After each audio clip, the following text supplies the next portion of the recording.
नमस्कार, मैं डॉक्टर रमेश चंद इस वीडियो के साथ फिर आपके सम्मुख उपस्थित हूँ।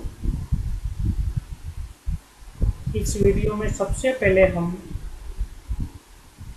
टाइम इंडिपेंडेंट श्रोडिंगर इक्वेशन की बात करेंगे और फिर वेव फंक्शन की बात करेंगे।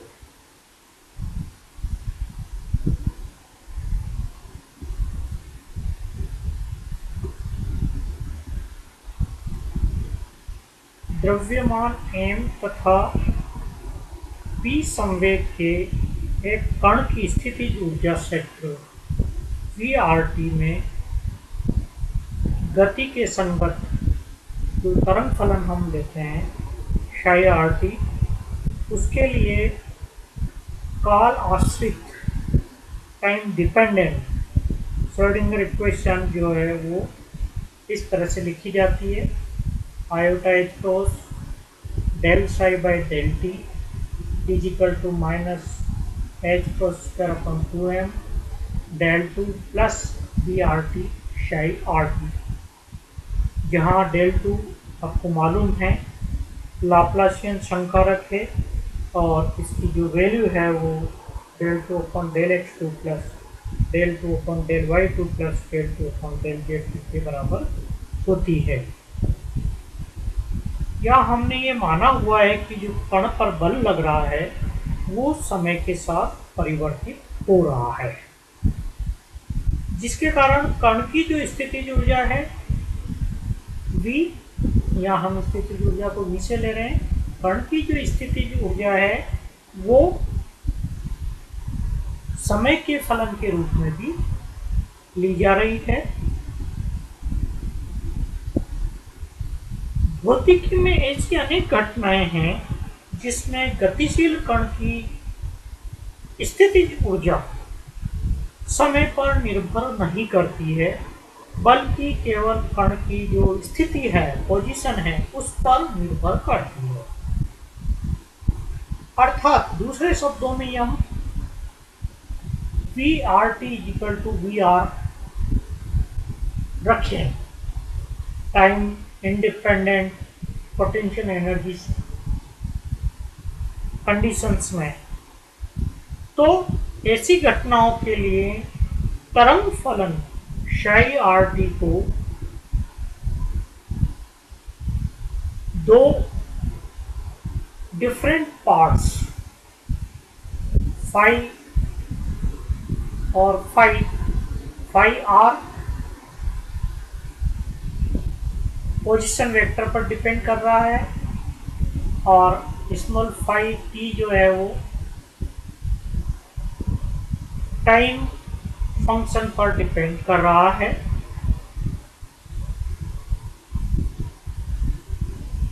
जब हम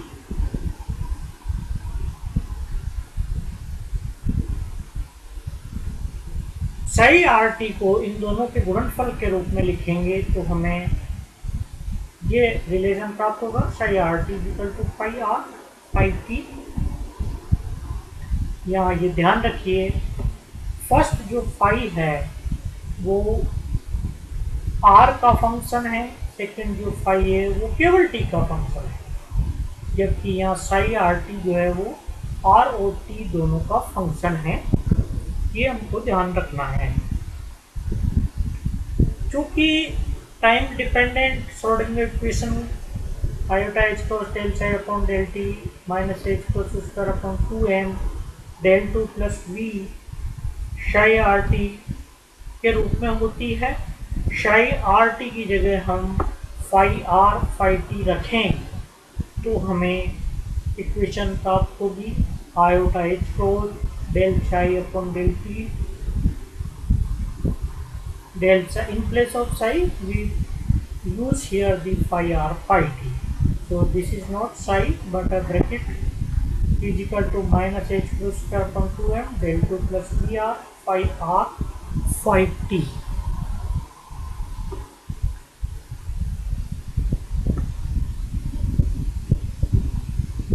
और इन अदर वर्ड्स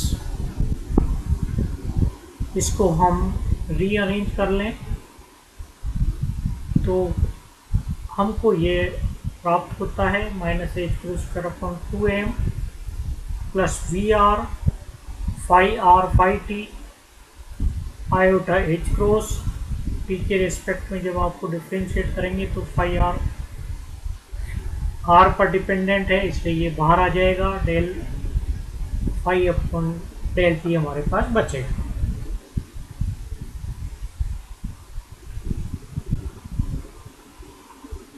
दोनों तरफ फाई आर फाई टी से डिवाइड करें तो यहाँ से हमको फाई टी कैंसिल हो जाएगा, हमारे पास फाई आर बचेगा is equal to iota H cross 1/5 dot del phi from del T बचेगा। इस रिलेशन को आप देखिए, इसका बायां पद केवल पोजीशन वेक्टर आर पर डिपेंड करता है, समय से ये इंडिपेंडेंट है, जबकि जो दायां पद है वो केवल समय पर निर्भर करता है, पोजीशन पर निर्भर नहीं करता है। इसका तात्पर्य यह हुआ कि अगर चर टी में किसी प्रकार का परिवर्तन होता है तो बाएं पक्ष में किसी प्रकार का परिवर्तन नहीं होगा। इसी प्रकार यदि स्थिति निर्देशांक में कोई परिवर्तन होता है तो इसके कारण दाएं पक्ष में कोई परिवर्तन नहीं होगा। स्पष्ट है कि दोनों पक्ष किसी नियतांक के बराबर होने चाहिए जो कि आर और टी पर निर्भर नहीं करता हो। इस नियतांक को हम ई के रूप में ले रहे हैं, अतः इस रिलेशन को मैं लिखूं तो ये होगा iota H cross 1/5 T del phi T upon delta T equal to E. ये जो नियतांक है इसको हम ई के रूप में ले रहे हैं यहाँ। नाउ जो इक्वेशन हमको प्राप्त हुई इसका सरलीकरण करें हम तो del phi by del T, मैं टी को इस साइड ले जाएं, फाई को एक तरफ रखें तो हमको ये इक्वेशन मिलेगी D phi by phi is equal to minus iota E upon H cross D T. दोनों ओर इंटीग्रेट आउट करें इस रिलेशन को तो हमको मिलेगा log natural phi T is equal to minus iota E upon H cross T plus a constant, let the constant B is equal to ln b। So phi T is equal to b is equal to e to the power minus iota E upon H cross T हमको प्राप्त होता है। और यहाँ स्पष्ट है कि जो b है कोई कांस्टेंट है, सुविधा के लिए c इजिकल टू, सुविधा के लिए जो कांस्टेंट है b इजिकल टू उसको हम 1 मान सकते हैं।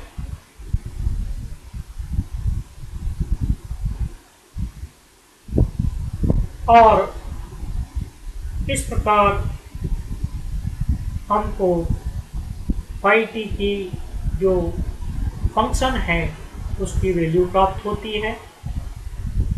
आर डिपेंडेंट फंक्शन की जो वैल्यू है उसको ज्ञात करने के लिए इस इक्वेशन का ये पार्ट लें 1/5r minus iota H cross upon 2m del 2 V R phi R is equal to iota H cross 1/5 T, ये तो हम पहले ले चुके हैं। तो phi R is equal to नियतांक लें और नियतांक जैसा कि हम यहाँ ई ले रहे हैं तो इक्वेशन हमारी प्राप्त होगी minus H cross square upon 2m del 2 plus V R phi R, नीचे वाले फाई आर को इधर ले गए तो ये हमको मिलेगा ई फाई आर। फाई आर की जगह आप यदि शाई आर रख दें तो हमें इक्वेशन प्राप्त होगी minus H cross square upon 2m del 2 plus V R phi R is equal to E. Phi R की जगह साई आर ले रहे हैं तो यहाँ शाई आर हो जाता है और यहाँ ई शाई आर। उस परिस्थिति में शाई केवल आर पर डिपेंडेंट है, ये अपने को ध्यान रखना है। इस समीकरण में कहीं भी टाइम फंक्शन टाइम वेरिएबल नहीं आ रहा है, अतः इस समीकरण को हम टाइम इंडिपेंडेंट श्रोडिंगर इक्वेशन कहते हैं।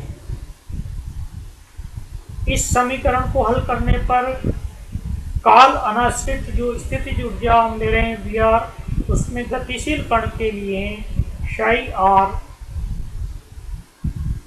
केवल r पर निर्भर भाग हमको प्राप्त होता है। यहाँ जो E हम ले रहे हैं उसका भौतिक अर्थ समझने के लिए समीकरण 1 और 3 को एक साथ रखें। समीकरण 1 है हमारे पास psi rt phi r phi t की जगह हम इस वैल्यू को रख दें be माइनस ये iota E upon H plus T, तो हमको ये प्राप्त होगा psi R T equal to B phi R E minus iota E upon H plus T. क्योंकि हमको मालूम है जो ऊर्जा संकारक है, एनर्जी ऑपरेटर है, वो होता है iota H plus del upon del T. समीकरण 5 में फंक्शन के ऊपर इस ऑपरेटर को ऑपरेट करें तो हमको जो रिजल्ट मिलेगा उस तरह से प्राप्त होगा। Iota H plus del psi upon del T, iota H plus B T से इंडिपेंडेंट है बाहर आ जाएगा, फाई आर टी से इंडिपेंडेंट है बाहर आ जाएगा। केवल इसका टी के रिस्पेक्ट में डिफ्रेंशिएशन करें हम तो हमको मिलेगा B phi R iota H plus minus iota E upon H plus E to the power minus iota E by H plus T, और E B phi R E to the power minus iota E upon H plus T. वापस value आप जानते हैं B phi R E minus iota E upon H plus T को psi हम ले रहे हैं, तो ये रिलेशन हमको मिलेगा iota H plus del upon del T psi equal to E psi, जो कि एक आइगन समीकरण है। आइगन समीकरण क्या होती है उसको हम आगे भी देखेंगे। आइगन समीकरण वो समीकरण होती है जिसमें कोई ऑपरेटर यदि किसी फंक्शन पर कार्य करता है और फंक्शन पर कार्य करने के बाद वो एक वैल्यू देता है और फंक्शन अपरिवर्तित रहता है। आप देखिए psi इधर है तो psi इधर भी वही है। फंक्शन अपरिवर्तित करते हुए एक वैल्यू अगर वो देता है, ये जो वैल्यू है जो कांस्टेंट है एक तरह से, उस कांस्टेंट को उस पर्टिकुलर वेव फंक्शन का आइगन मान कहते हैं। और ये जो ऑपरेटर है, ये जो psi है, उसको आइगन फंक्शन कहा जाता है। तो ये एक आइगन समीकरण है, एनर्जी आइगन समीकरण कहेंगे इसको, क्योंकि ऑपरेटर जो है वो एनर्जी ऑपरेटर है। स्पष्ट है कि जो संकारक है वो आइगन समीकरण है और इसके कारण जो मान प्राप्त हो रहा है वो आइगन मान है, जिसको हम कण की कुल ऊर्जा के रूप में जानते हैं। अतः यहाँ जो कांस्टेंट E हमने लिया है वो कण की कुल ऊर्जा, जो कि गतिज और स्थितिज ऊर्जाओं का सम होता है, के बराबर हम लेते हैं।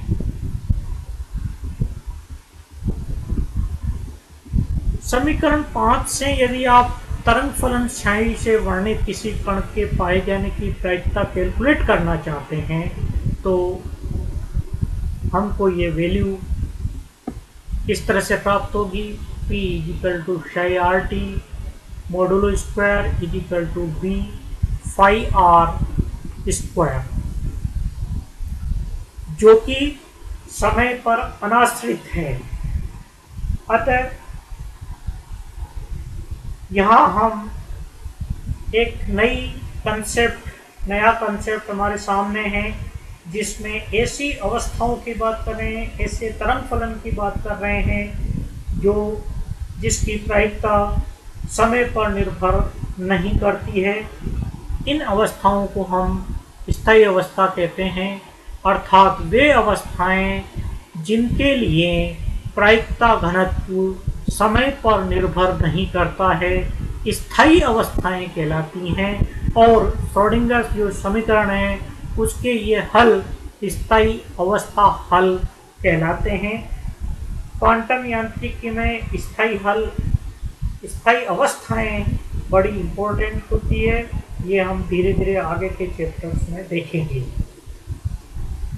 आज का वीडियो समाप्त करने से पहले मैं ये आपको बताना चाहता हूँ कि जो अगला वीडियो मैं आपके साथ शेयर करूँगा उसमें हम तरंग फलन और प्रायिकता धारा घनत्व की बात करेंगे।